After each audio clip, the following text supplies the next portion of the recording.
तर नमस्कार मित्रांनो, स्वागत आहे तुमचं सर्वांचं आपल्या यूट्यूब चॅनलमध्ये. तर आजच्या व्हिडिओमध्ये आपण एक आगळ्या-वेगळ्या टॉपिकवरती बातचीत करणार आहोत, बोलणार आहोत आणि चर्चा करणार आहोत, ज्या संदर्भामध्ये तुमच्या आरोग्याशी निगडीत जे काही प्रश्न असतील ते सुटणार आहेत आणि खूपच महत्त्वाचा असा व्हिडिओ होणार आहे. त्यासाठी तुम्हाला काय करायचं, व्हिडिओ शेवटपर्यंत पाहायचं, जेणेकरून जी माहिती आहे ती तुम्हाला व्यवस्थित पद्धतीने समजून जाईल. लक्षात घ्या, ठीक आहे. तर तुम्हाला माहीतच असेल, बरेच आपल्या आहारामध्ये असे बरेच पदार्थ असतात जे आपण सतत त्याचं सेवन करत असतो. पण असे बरेच पदार्थ असतात ज्याचं सेवन आपण दुसऱ्या एखाद्या पदार्थासोबत केल्यावर त्याचे ॲडव्हर्स इफेक्ट होतात, त्याचे साईड इफेक्ट्स होतात आणि आपल्याला त्या पदार्थापासून खूप हानी होऊ शकते. आपल्याला स्किन प्रॉब्लेम होऊ शकतात.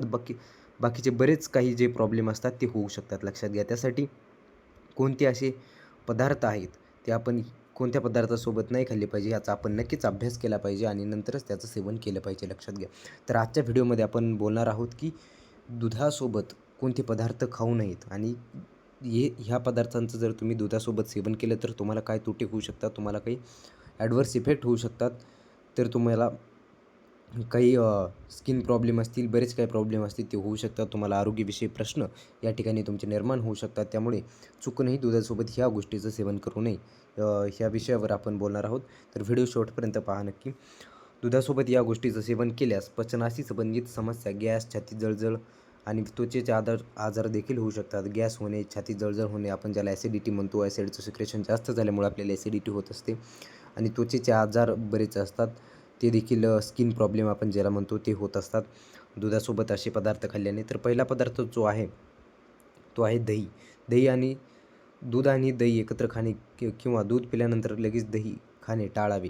लक्षात घ्या, तुम्हाला माहितीच आहे दुधामध्ये जर आपण दह्याचं थोडं जरी मिश्रण टाकलं तर काय होतं, त्याचं दही तयार होतं. त्यामुळे आपण दूध खाल्ल्याच्या नंतर दही खाणं टाळावं किंवा दही खाल्ल्याच्यानंतर दूध खाऊ नये, हे लक्षात घ्या. दुधाचं आणि दह्याचं मिश्रण एकत्र करू नये. कमीत कमी 6 तास तरी आपण ते एकत्र खाऊ नये. लक्षात घ्या, ठीक आहे. नंतर आहे आंबट फळे असतील जसे की लिंबू, संत्री, अननस यासारखी आंबट फळे दुधासोबत किंवा लगेच नंतर खाऊ नयेत, कारण त्यामुळे दूध खराब होते आणि पचनास त्रास होतो. म्हणजे जर आपण आंबट फळे असतात त्यामध्ये ॲसिड असतं. जसं आपण एक्झाम्पल घेतलं लिंबामध्ये असतं सिट्रिक ॲसिड. ते काय होतं, त्याने दूध आपण म्हणतो दुधाचं दही बनणे ही प्रक्रिया होत असते. त्यामुळे आपल्याला पचनाशी संबंधित प्रॉब्लेम या ठिकाणी उद्भवू शकतात. लक्षात घ्या, ठीक आहे. त्यानंतर आहे मासे आणि मांस.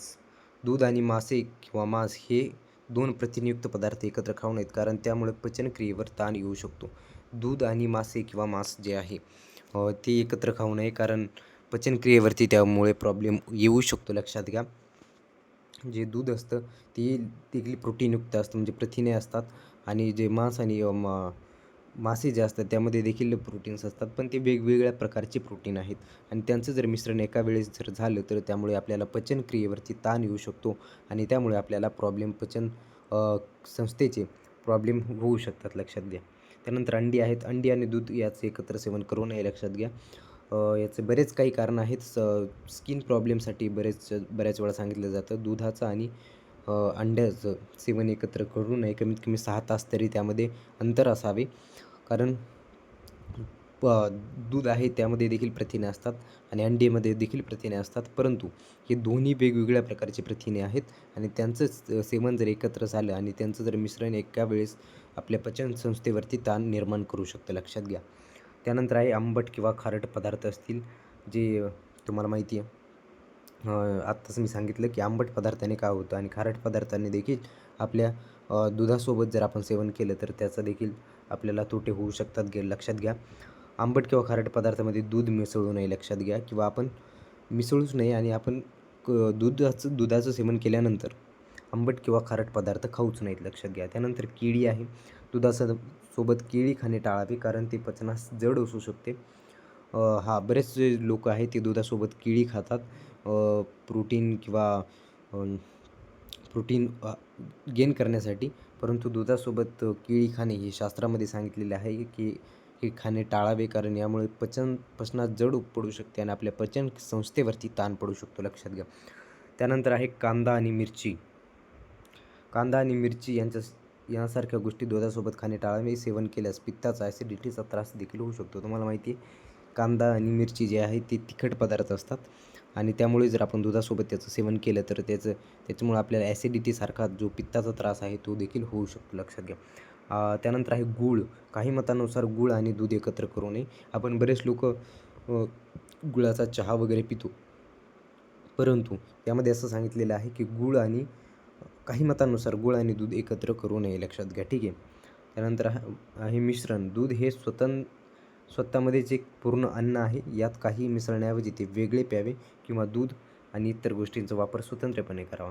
ही खूपच महत्त्वाची गोष्ट आहे. मिश्रण जो पॉईंट आहे खालचा तुम्ही वाचला असेल, मी वाचलं, तुम्ही ऐकलं असेल की दूध हा स्वतंत्र अन्नपदार्थ आहे. त्यामध्ये कोणताही पदार्थ मिसळू नये आणि मिसळून खाऊ नये. आपल्याला माहिती आहे, जर दुधामध्ये जर आपण काही गोष्ट जर पडली दुसरी काहीही पडलं तर ते थोड्या वेळातच ते दूध खराब होतं. त्यामुळे दूध अशी गोष्ट आहे, स्वतंत्र अन्नपदार्थ आहे. दूध एक स्वतंत्रपणे त्याला तुम्ही सेवन करा आणि दुसरे जे पदार्थ आहेत त्यांचं स्वतंत्रपणे सेवन करा. काही मिसळून त्यात तुम्हाला सेवन करण्याची गरज नाही, असं या ठिकाणी सांगण्यात येत आहे. तर खूपच महत्त्वाचे असे पॉईंट आहे. तुम्हाला नक्कीच तुमच्या आयुष्यामध्ये, तुमच्या लाईफस्टाईलमध्ये हेल्थला मदत करतील अशी या पॉईंट आपण इन्क्लूड केलेले आहेत आणि व्हिडिओ तुम्हाला नक्कीच आवडला असेल. असेच नवनवीन व्हिडिओ आणि माहिती आपण आपल्या चॅनलच्या माध्यमातून तुमच्यापर्यंत पोहोचवण्याचं काम करत असतो. तर चुकूनही दुधासोबत ह्या गोष्टींचं सेवन करू नये, हे लक्षात घ्या. आणि तुमच्या आरोग्यविषयक माहितीसाठी आणि बऱ्याच काही गोष्टी, आपण जी काही माहिती आपल्याला मिळत असते ती तुमच्यापर्यंत पोहोचवण्याचं काम आपल्या चॅनलच्या माध्यमातून करत असतो, लक्षात घ्या. व्हिडिओ शेवटपर्यंत पाहिला त्याबद्दल खूप खूप धन्यवाद, खूप खूप आभार. जय महाराष्ट्र.